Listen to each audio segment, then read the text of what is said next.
les rassemblements automobiles d'aujourd'hui, c'est plus des passionnés. C'est juste des personnes qui se sentent pousser des baloches, qui viennent faire un peu les intéressants avec des voitures qui n'auraient strictement rien à faire sur un rassemblement de voitures. Vous allez me dire, oui mais t'es un passionné, donc t'es censé aimer toutes les voitures. Je suis bien d'accord. Mais mettons un point d'honneur sur le fait qu'un rassemblement automobile, c'est quand même des voitures qui doivent être exposées. C'est une certaine norme d'automobile. Honnêtement, tu vas mettre, je sais pas, une Dacia Logan. Il n'y a pas grand monde qui voudra avoir une Dacia Logan, on est bien d'accord. Il faut que ça reste bien cadré. Maintenant, c'est toujours la même chose.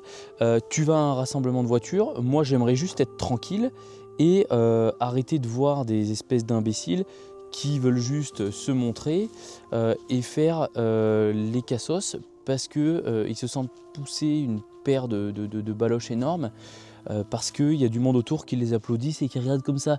Mais en fait, j'ai envie de dire, les imbéciles dans tout ça, c'est pas forcément celui qui fait les tours de rond-point et qui perd le contrôle de sa voiture juste parce qu'il a envie de faire l'intéressant.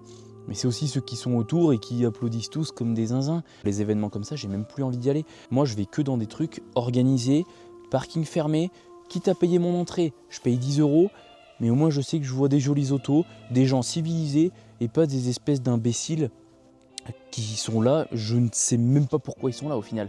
Parce que ça, pour moi, c'est pas la passion, je suis désolé. Ça, c'est du grand n'importe quoi. Et aujourd'hui, si on passe pour des imbéciles, c'est pour quelle raison?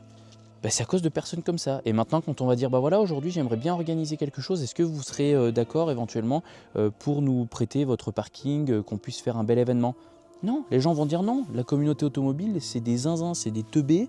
On ne veut pas de ça chez nous. C'est tout à fait normal et je les comprends ces gens-là. Moi le premier, j'ai un garage, demain si j'organise un événement, je veux pas d'espèce d'asticots de ce genre sur mon truc. Chez moi vous venez, on gare les voitures, on boit un petit café, on passe un bon moment ensemble, on regarde les bagnoles, on ouvre les capots comme à l'époque et terminé. Moi je fais des balades aussi, j'organise des petites balades. On était 5-6 voitures la dernière fois, on a fait 200 bornes dans la journée, un parcours vraiment incroyable.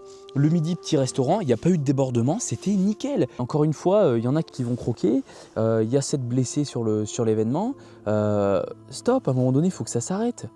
Putain, si vous voulez faire les cons, vous payez un circuit, vous payez 200 balles votre track day et vous allez conduire comme des zouaves. Et encore, même sur un circuit, si tu conduis comme ça, je pense que tu vas te prendre une belle branlée, tu vas te faire sortir. Il y a des règles à respecter. C'est partout, c'est pour tout le monde pareil. Tu respectes pas la règle, ça part en couille, et bah voilà, au bout d'un moment, ça sera banni, on pourra plus rien faire avec nos voitures. Mais vous viendrez pas vous plaindre parce que vous aurez fait les imbéciles. Voilà, c'est tout, c'est comme ça. À un moment donné, il faut se rendre à l'évidence.